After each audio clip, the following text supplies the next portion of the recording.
Chapter 5. The Adventures of an Understudy. With Fritz von Tarlenheim and Colonel Sapt close behind me, I stepped out of the buffet onto the platform. The last thing I did was to feel if my revolver were handy and my sword loose in its scabbard. A group of officers and high dignitaries stood waiting me, at their head a tall old man covered with medals and of military bearing. He wore the yellow and red ribbon of the Red Rose of Ruritania, which, by the way, decorated my unworthy breast also. "Marshal Strakenz," whispered Sapt, and I knew that I was in the presence of the most famous veteran of the Ruritanian army. Just behind the Marshal stood a short, spare man, in flowing robes of black and crimson. "The Chancellor of the Kingdom," whispered Sapt. The Marshal greeted me in a few loyal words, and proceeded to deliver an apology from the Duke of Strelsau.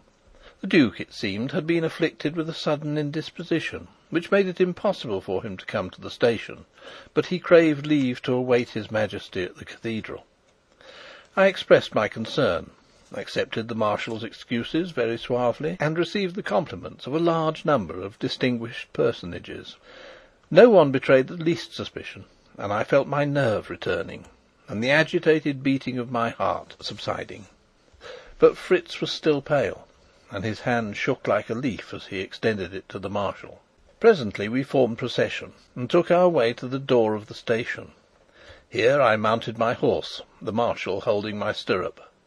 The civil dignitaries went off to their carriages, and I started to ride through the streets, with the Marshal on my right, and Sapt, who, as my chief aide-de-camp, was entitled to the place, on my left.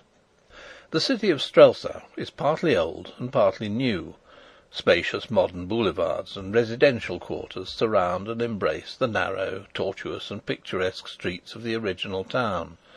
In the outer circles the upper classes live. In the inner the shops are situated, and behind their prosperous fronts lie hidden, populous but wretched lanes and alleys, filled with a poverty-stricken, turbulent, and, in large measure, criminal class. These social and local divisions corresponded, as I knew from Sapt's information, to another division more important to me. The new town was for the King, but to the old town Michael of Strelsau was a hope, a hero, and a darling. The scene was very brilliant as we passed along the Grand Boulevard and on to the great square where the royal palace stood. Here I was in the midst of my devoted adherents. Every house was hung with red and bedecked with flags and mottoes. The streets were lined with raised seats on either side, and I passed along, bowing this way and that, under a shower of cheers, blessings, and waving handkerchiefs. The balconies were full of gaily dressed ladies, who clapped their hands and curtsied and threw their brightest glances at me. A torrent of red roses fell on me. One bloom lodged in my horse's mane, and I took it and stuck it in my coat. The Marshal smiled grimly. I had stolen some glances at his face, but he was too impassive to show me whether his sympathies were with me or not. "The red rose for the Elfbergs, Marshal?" said I gaily, and he nodded. I have written gaily, and a strange word it must seem, but the truth is that I was drunk with excitement. At that moment I almost believed, that I was in very truth the King, and with a look of laughing triumph I raised my eyes to the beauty-laden balconies again. And then I started, for, looking down on me, with her handsome face and proud smile, was the lady who had been my fellow traveller, Antoinette de Mauban, and I saw her also start, and her lips moved, and she leant forward and gazed at me, and I, collecting myself, met her eyes full and square, while again I felt my revolver. Suppose she had cried out aloud, "That's not the King!" Well, we went by, and then the Marshal, turning round in his saddle, waved his hand, and the cuirassiers closed round us, so that the crowd could not come near me. We were leaving my quarter and entering Duke Michael's, and this action of the Marshal's showed me more clearly than words what the state of feeling in the town must be. But if fate made me a king, the least I could do was to play the part handsomely. "Why this change in our order, Marshal?" said I. The Marshal bit his white moustache. "It is more prudent, sire," he murmured. I drew rein. "Let those in front ride on," said I, "till they're 50 yards ahead. But do you, Marshal, and Colonel Sapt, and my friends, wait here till I have ridden 50 yards, and see that no one is nearer to me. I will have my people see that their king trusts them." Sapt laid his hand on my arm. I shook him off. The Marshal hesitated. "Am I not understood?" said I, and biting his moustache again, he gave the orders. I saw old Sapt smiling into his beard, but he shook his head at me. If I had been killed in open day in the streets of Strelsau, Sapt's position would have been a difficult one. Perhaps I ought to say that I was dressed all in white, except my boots. I wore a silver helmet with gilt ornaments, and the broad ribbon of the rose looked well across my chest. I should be paying a poor compliment to the King if I did not set modesty aside and admit that I made a very fine figure. So the people thought, for when I, riding alone, entered the dingy, sparsely decorated, sombre streets of the old town, there was first a murmur, then a cheer, and a woman from a window above a cookshop cried the old local saying, "If he's red, he's right," whereat I laughed and took off my helmet that she might see that I was of the right colour, and they cheered me again at that. It was more interesting riding thus alone, for I heard the comments of the crowd. "He looks paler than his wont," said one. "You'd look pale if you lived as he does," was the highly disrespectful retort. "He's a bigger man than I thought," said another. "So he had a good jaw under that beard after all," commented a third. "The pictures of him aren't handsome enough," declared a pretty girl, taking great care that I should hear. No doubt it was mere flattery. But, in spite of these signs of approval and interest, the mass of the people received me in silence and with sullen looks, and my dear brother-in-law's portrait ornamented most of the windows, which was an ironical sort of greeting to the King. I was quite glad that he had been spared the unpleasant sight. He was a man of quick temper, and perhaps he would not have taken it so placidly as I did. At last we were at the cathedral. Its great grey front, embellished with hundreds of statues and boasting a pair of the finest oak doors in Europe, rose for the first time before me, and the sudden sense of my audacity almost overcame me. Everything was in a mist as I dismounted. I saw the Marshal and Sapt dimly, and dimly the throng of gorgeously robed priests who awaited me, and my eyes were still dim as I walked up the great nave, with the pealing of the organ in my ears. I saw nothing of the brilliant throng that filled it. I hardly distinguished the stately figure of the Cardinal as he rose from the archiepiscopal throne to greet me. Two faces only stood out side by side clearly before my eyes: the face of a girl, pale and lovely, surmounted by a crown of the glorious Elfberg hair, for in a woman it is glorious, and the face of a man, whose full-blooded red cheeks, black hair, and dark deep eyes told me that at last I was in the presence of my brother, Black Michael. And when he saw me, his red cheeks went pale all in a moment, and his helmet fell with a clatter on the floor. Till that moment I believe he had not realized that the King was in very truth come to Strelsau. Of what followed next I remember nothing.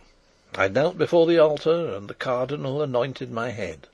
Then I rose to my feet and stretched out my hand, and took from him the crown of Ruritania and set it on my head, and I swore the old oath of the King. And, if it were a sin, may it be forgiven me, I received the Holy Sacrament, there, before them all. Then the great organ pealed out again, the Marshal bade the heralds proclaim me, and Rudolf V was crowned King, of which imposing ceremony an excellent picture hangs now in my dining-room. The portrait of the King is very good.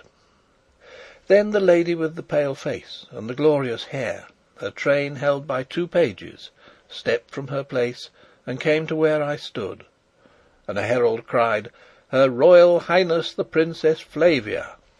She curtsied low, and put her hand under mine, and raised my hand and kissed it, and for an instant I thought what I had best do. Then I drew her to me, and kissed her twice on the cheek, and she blushed red. And, why, then His Eminence the Cardinal Archbishop slipped in front of Black Michael, and kissed my hand, and presented me with a letter from the Pope, the first and last which I have ever received from that exalted quarter. And then came the Duke of Strelsau. His step trembled, I swear, and he looked to the right and to the left, as a man looks who thinks on flight, and his face was patched with red and white, and his hands shook so that it jumped under mine, and I felt his lips dry and parched. And I glanced at Sapt, who was smiling again into his beard, and resolutely doing my duty in that station of life to which I had been marvellously called, I took my dear Michael by both hands and kissed him on the cheek. I think we were both glad when that was over. But neither in the face of the princess nor in that of any other did I see the least doubt or questioning. Yet had I and the King stood side by side, she could have told us in an instant, or at least on a little consideration. But neither she nor any one else dreamt or imagined that I could be other than the King. So the likeness served, and for an hour I stood there, feeling as weary and blasé as though I had been a king all my life. And everybody kissed my hand, and the ambassadors paid me their respects, among them old Lord Topham, at whose house in Grosvenor Square I had danced a score of times. Thank heaven the old man was as blind as a bat, and did not claim my acquaintance. Then back we went, through the streets to the palace, and I heard them cheering Black Michael. But he, Fritz told me, sat biting his nails like a man in a reverie, and even his own friends said that he should have made a braver show. I was in a carriage now, side by side with the Princess Flavia, and a rough fellow cried out, "And when's the wedding?" And as he spoke, another struck him in the face, crying, "Long live Duke Michael!" And the princess coloured. It was an admirable tint, and looked straight in front of her.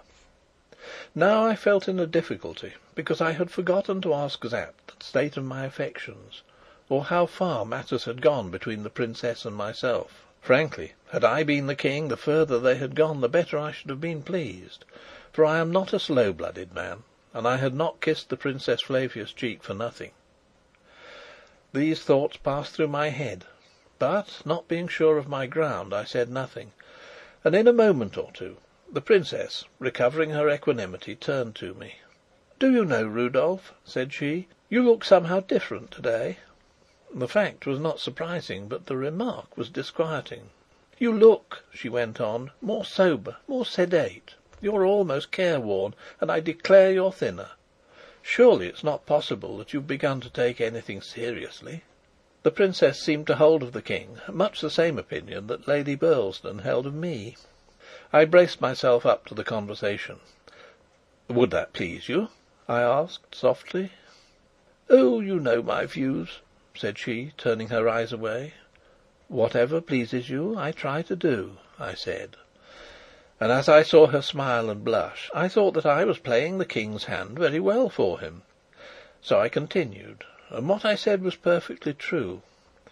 "I assure you, my dear cousin, that nothing in my life has affected me more than the reception I've been greeted with today."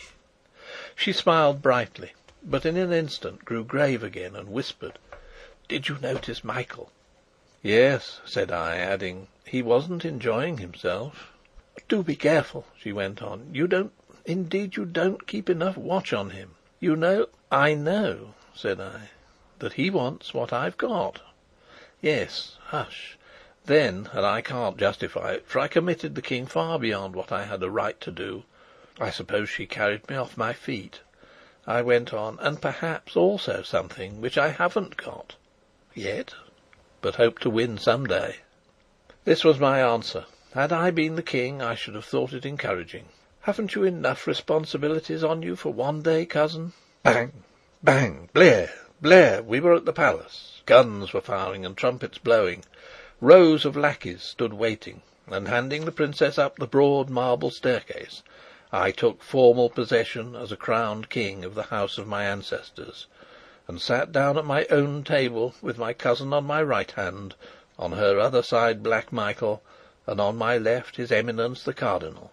Behind my chair stood Sapt, and at the end of the table I saw Fritz von Tarlenheim drain to the bottom his glass of champagne rather sooner than he decently should.